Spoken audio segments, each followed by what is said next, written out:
Well, next tonight on Radio 3, tracking the Aryans. I can honestly say that I have never before travelled on a road like this one, even though I am a bit bleary because I flew in from Moscow late last night and then was woken by the brilliance of a blood orange dawn over the Caspian Sea. I can appreciate the sheer vastness of what lies ahead of me. To the north are the Ural Mountains and to the south Kazakhstan.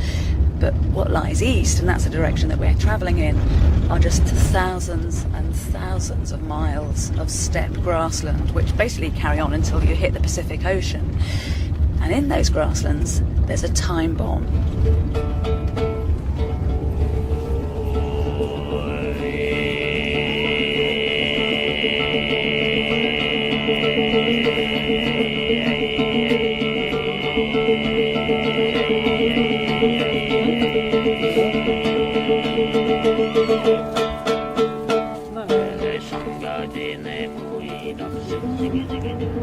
I've got to say that for me, this is a journey that goes way beyond my comfort zone. I'm used to sniffing out evidence of societies through their artefacts and records, right back to the late Bronze Age. But in the terms of written texts, as we travel back beyond 1600 BC, the trail that I'm following today starts to go rather cold. And that is frustrating, because although written words themselves might be conspicuous by their absence, the settlement that I'm heading towards could be a missing link that directs us right back to the origins of the language that you and I speak, a linguistic code that's shared by just over 50% of the world's population today. What I'm seeking out is half of humanity's original mother tongue, Proto-Indo-European.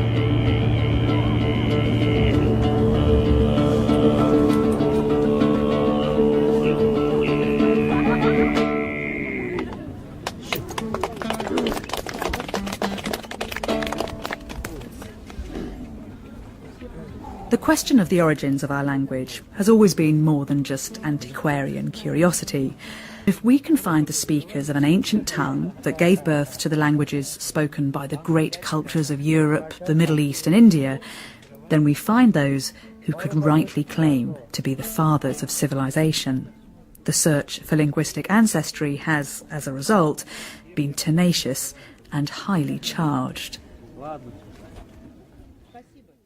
Over the last 200 years, linguists have demonstrated that the languages spoken from Ireland all the way to India are part of one linguistic family.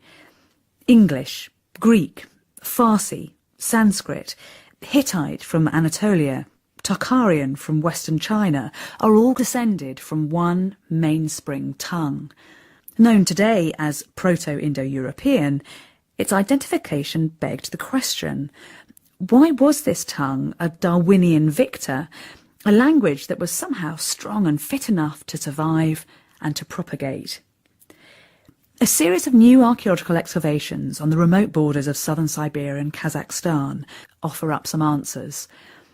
This region is now being described as the land of the cities, because here the discovery of a series of sophisticated prehistoric settlements, and there may be as many as 20 or so, is rewriting the history of civilization. My destination was one of the most intriguing sites, a city that flourished 36 centuries ago, a place called Archaeum.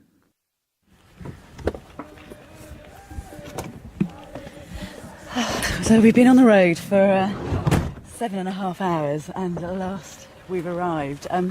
It's all slightly disorientating because so far we've driven past a huge mural of Lenin, a derelict windmill, some yurts, and I can hear this strange sound of chanting coming up from the valley. But luckily I've been invited to stay with Professor Stanovic, who's the chief archaeologist here. Hello, Professor. Oh. Добрый день, дорогие гости. Hello. I arrived at Archaeum on the day before the summer solstice, and I didn't quite know what to expect. Little has been published about the site, and I'd also heard rumblings of strange goings-on here at this time of year. Take my shoes off, Russian style, okay. Yes. Okay, the shoes are going off. Lovely to meet you, thank you for inviting me. Thank you. The professor was keen I shouldn't be drawn to distractions such as distant chanting, and he steered me straight to his archaeological discoveries. It was 23 years ago, to the very day, that this site was discovered. Do you still remember that moment, Professor? Я очень хорошо помню. Дело в том, I remember что я it сам, clearly. это рассказать сложно. In the year of 1987, there were construction works here taking place, and they were planning to erect here a river reservoir.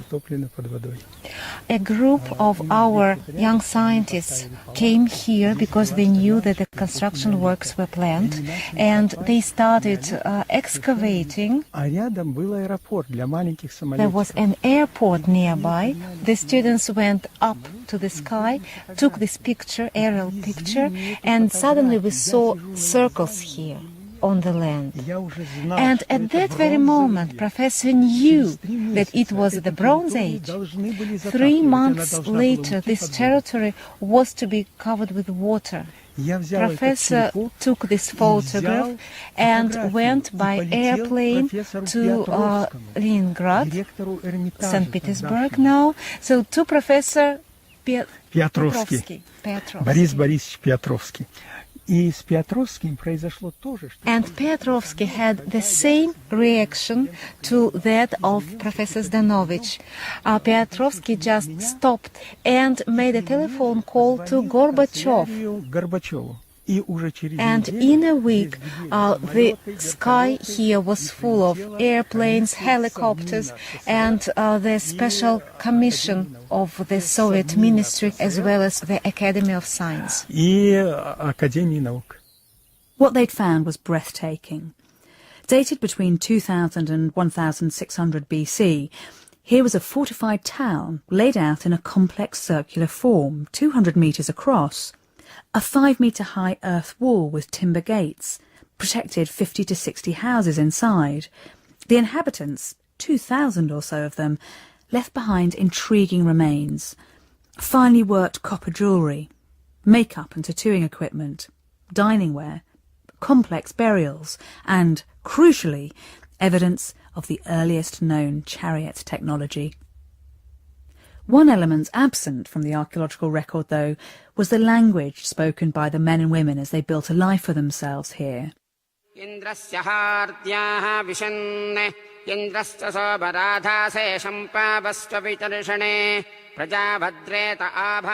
These words could offer a clue. They're lines from one of the oldest surviving texts, the Rig Veda of ancient India, composed by a Bronze Age people who called themselves Aryans. There really were Aryans, people who referred to themselves as Aryans.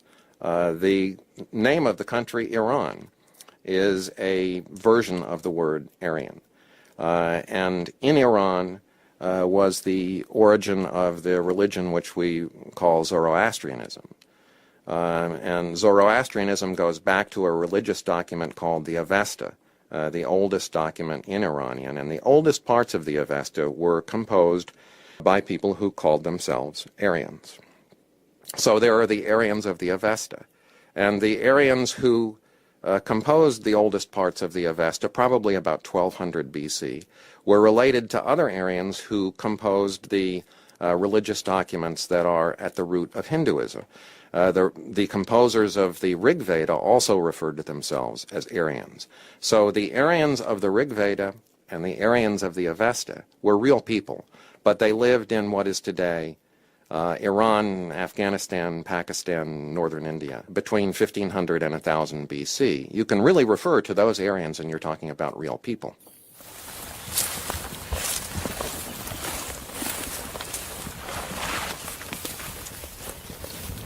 What are we walking along now? We seem to be striding out through the grass and the shrub.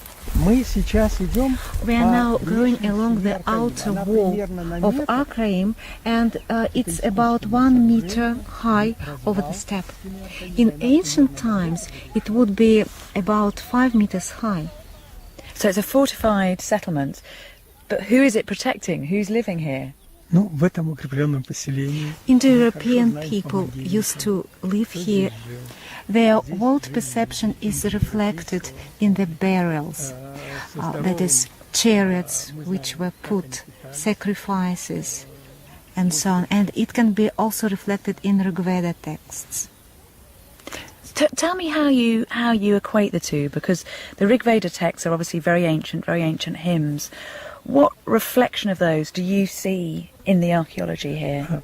тексты Ригведы сочиняли Rigveda риши. texts were written by poets, and they had special rituals, and they sang hymns to gods. Светлые люди. We find these rituals, and we excavate the traces of these rituals of the natural form, the way they were. That's so fascinating. So what you're saying is that you can see the myths and the stories of the religious texts made flesh in the archaeology that you're digging up here at Acre. Конечно. That's it.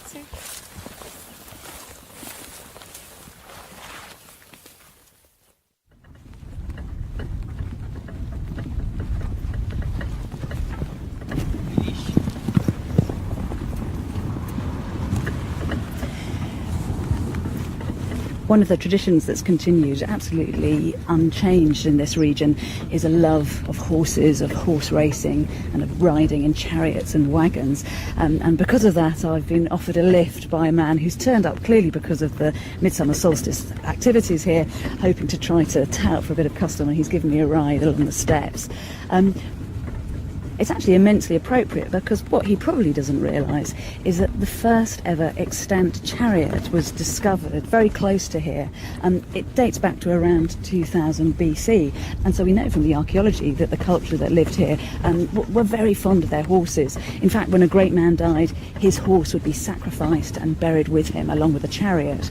Now, what's fascinating is that that practice, which we're finding hard evidence of in the archaeology, matches up exactly with lines from the Rig Veda. And just listen to this. This is Rig Veda 1:162. Keep the limbs undamaged and place them in the proper pattern. Cut those limbs of the horse apart, calling out piece by piece. And then once the animal was killed, the flesh would be distributed amongst those around. Those who see that the racehorse is cooked, who say it smells good, take it away, and who wait for the doling out of the flesh of the charger, they are glad. And then this ceremony would be finished off with grand prayers.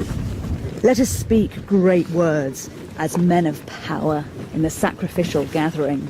That language that they used was indeed the direct ancestor of the words that I'm speaking today.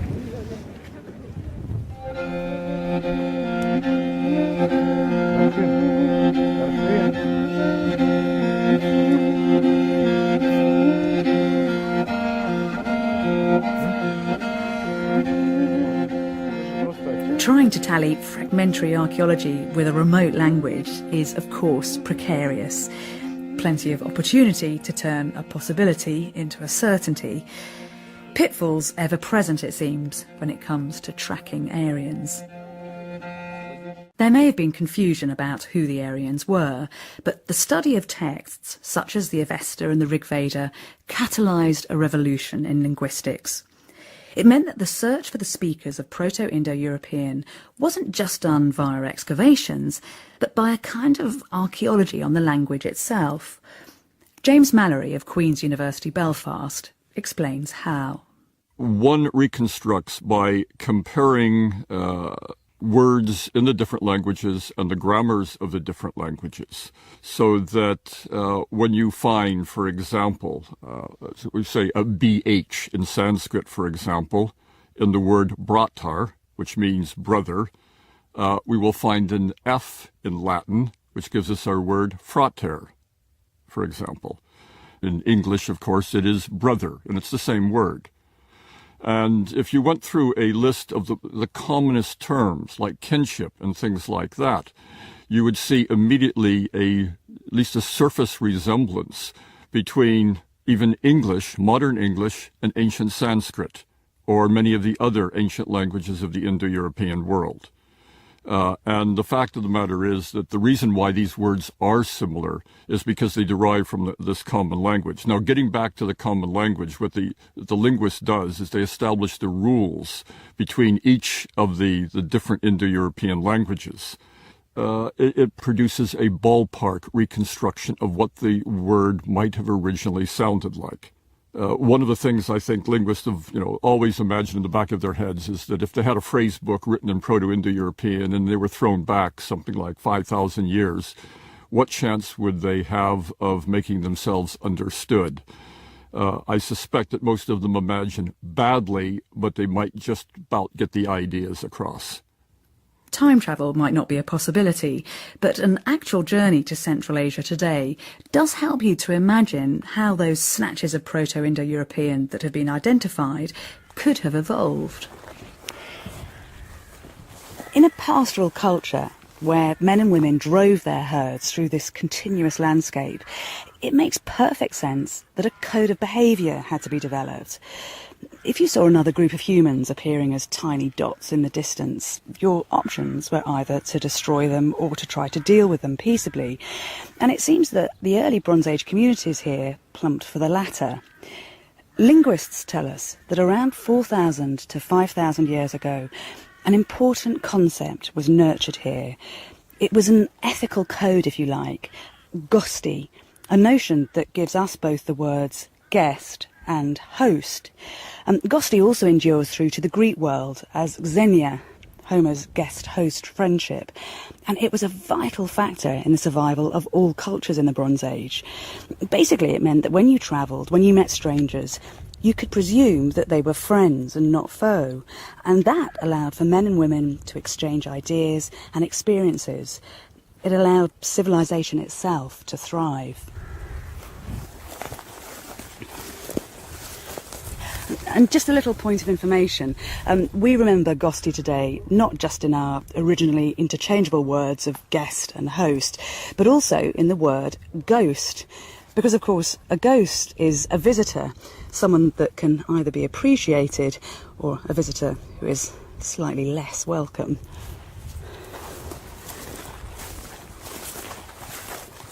The reconstructions give us other hints about the speakers of Proto-Indo-European. Archaeologist David Anthony. We know that they had institutions built around hospitality. We know that their gods inhabited the sky. Most of them were male. They seem to have had a principal deity who was referred to as Father Heaven or Father Sky, and is the basis for the Roman god Jupiter and the Greek god Zeus. They had another god who was seen as related to war and thunder, which is the basis for Thor, for instance, in Germanic mythology. And they had another god which was the divine twins, a dual deity, who were associated with good luck and good fortune and finding the way of people or animals who are lost. Without even leaving the library, the linguists make discoveries that archaeologists dream of. James Mallory. We can reconstruct certainly in a number of European languages, and we believe that you can also use Sanskrit here to reconstruct the word for king. We know what rex means in ancient Latin, or rix in the Celtic language of ancient Gaul, but what that might have meant several thousand years before that as a word, we find it very difficult to know precisely what that might mean. Back at Archaeim, they did leave us one particularly potent symbol, the swastika. This was in fact a sign of the sun that can be found in Bronze Age sites all over India, China, the Middle East and Southern Europe. Элементы свастики на Архаим, безусловно, есть. There are some elements of swastiks here. И есть поселения, которые построены. And he says that there are some settlements which were built according to the swastik shape. Мы можем завтра на одно из таких поселений заехать. I know that the swastika is this very ancient symbol, it's a very ancient religious symbol. Is that why you think these settlements are being built in that shape for some kind of ritual purpose? В этом можно не сомневаться. It is undoubtedly, it goes without saying, so that this symbol was very important for those times. Вы знаете, свастика – это вершина символического мышления человека. Swastics was a symbol, it was a top of mythological philosophy. That is, it's something that means the unity between man and nature, something that we really lack nowadays. Do you think that some people come to Akraim, like this weekend for the Summer Solstice Festival, they come because swastikas are everywhere? Знаете, исключать этого нельзя. Что кто-то This fact cannot be excluded, as so many people are coming here. But he says that worldwide archaeology attracts a lot of people nowadays, and people of different religions. That's why there could be. We're just back from the site of Archaim. We were looking at the remains well into the dark. It's clear that the professor's obsession and his life's work is understanding the Bronze Age archaeology here. The museum's been recently renovated, and up at the top of the rather fine marble stairs here, there's a huge poster showing Putin looking at is that a Bronze Age pot that he's looking at? Да. Yeah. Да. И, как неудивительно, он And our глубокий интерес politicians were наших much политических. interested in it. Why did they come here?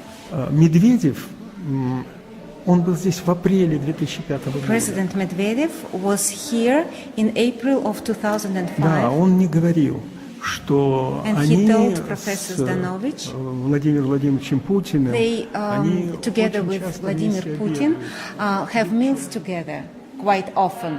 However complicated the day was, all their conversations always ended in where we should lead Russia, where Russia should be guided. А какая должна быть And what kind of idea should be to unite this movement? And Professor supposes that that is why they came here. и привело сюда? Do you know what an impact it had on Putin coming here? Do you know how it affected his thinking? И после его посещения я слышал несколько высказываний. After his visit to Archaim, Professor Zdanovich heard some of his speeches, that is Putin's speeches when he was in India, and he was saying that according to the opinion of some scientists, India and Russia are united by some common roots. Вы задали очень сложный вопрос, We are aiming at но это просвещение наших лидеров. educating our leaders. Я не говорю, что они не I don't mean that they are uneducated, but as far as our ancient history is concerned, which unites all our peoples, I suppose that such kind of educating our leaders, our deputies is necessary. You're refining their education. Обучение, Да, получается. наверное.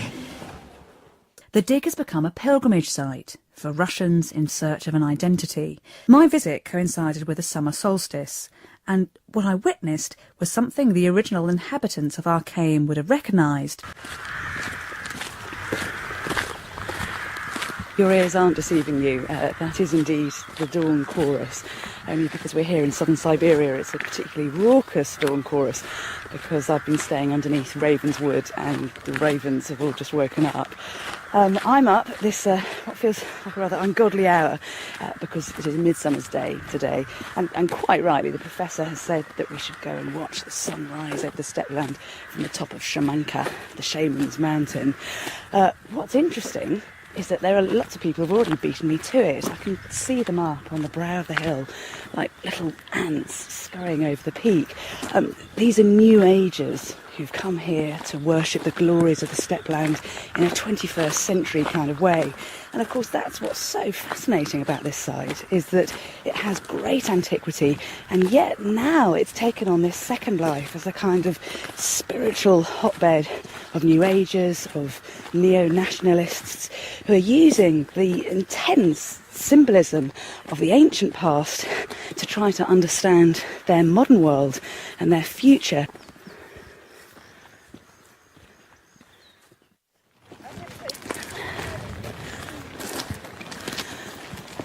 Well, I've made it up to the top of the peak, And this is quite some sight. There are hundreds of people up here. Some of the men in military regalia, there are kids wrapped in blankets, very sturdy-looking Russian housewives. And all of them pacing around the top of the hill in a circular motion. In fact, they've walked so many times that the shale up here has formed its own spiral. Right in the middle of the centre of the circle, there's a woman praying in the orante position with her palms flat and her arms raised up to the sky. There's a kind of intense purposefulness about this event. I don't know what these Russians are here for, but they clearly feel that they can draw something from this experience. And what's interesting is that there are a whole bulk of them on the southern side of the mountain, staring out over that ancient site of Akrame, almost kind of willing it to send some message out to them.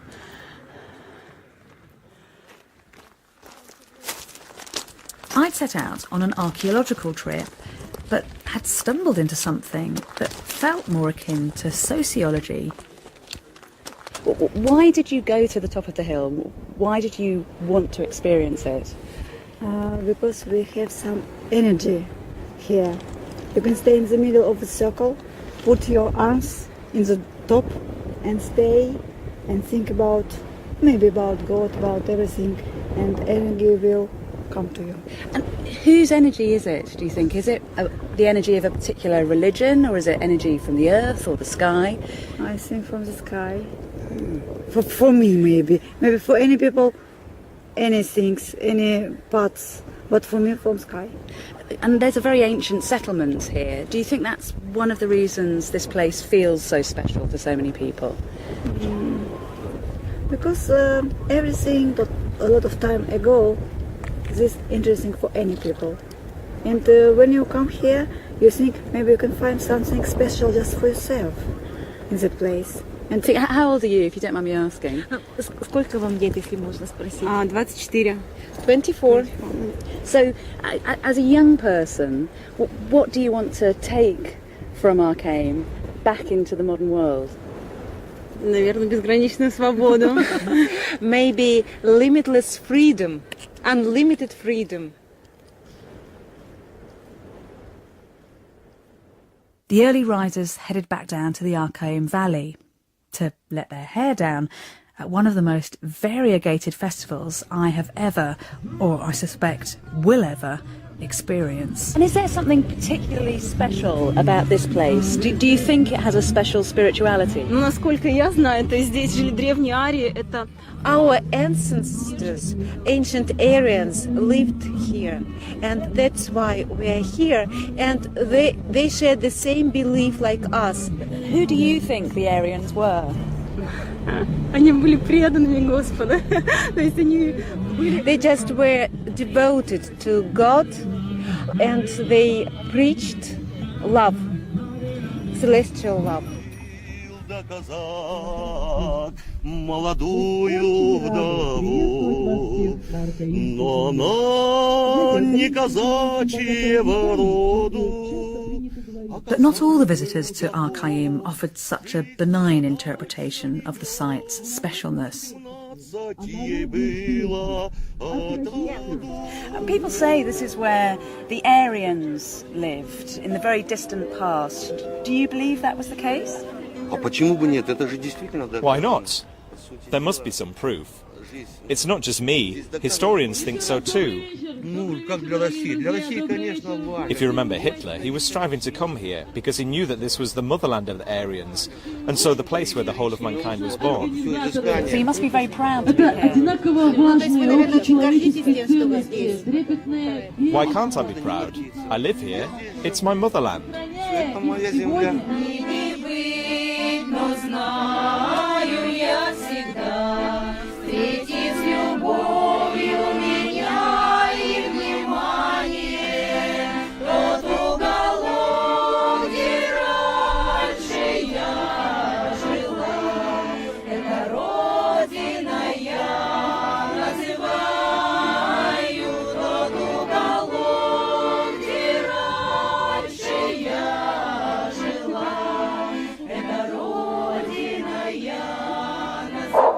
идти, друзья.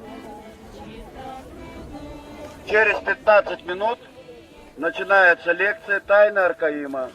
A gentleman in a red checked hoodie and a Kyrgyz hat has just announced through his megaphone that he's doing a lecture on the secrets of Archaeologists, and he's gathering quite a crowd. Do you believe it was Aryans who once lived here? Аркаим – это не один город. Это на самом деле... The thing is that Archaeum is not just one city. It's a land of 1,000 of cities. It covered all the territory of Russia. This very land of 1,000 cities had its capital city in the center of Russia on the Volga River. So you believe this was a super civilization? То есть вы верите, что это была суперцивилизация? Суперцивилизация. Yeah, super civilization. The search for a putative language and the putative people who spoke it is fraught with difficulty.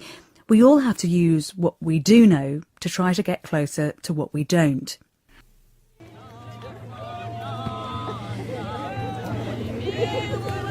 Listening to the old songs being sung around the great bonfire here, you're reminded that there are many ghosts here on the steppes.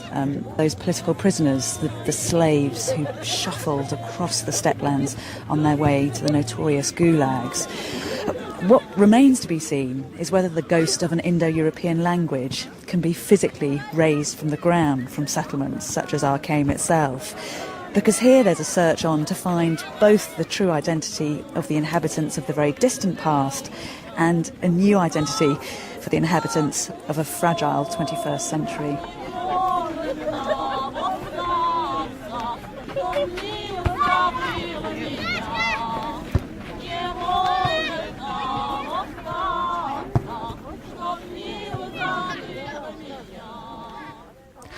Tracking the Aryans was a Something Else production for BBC Radio 3.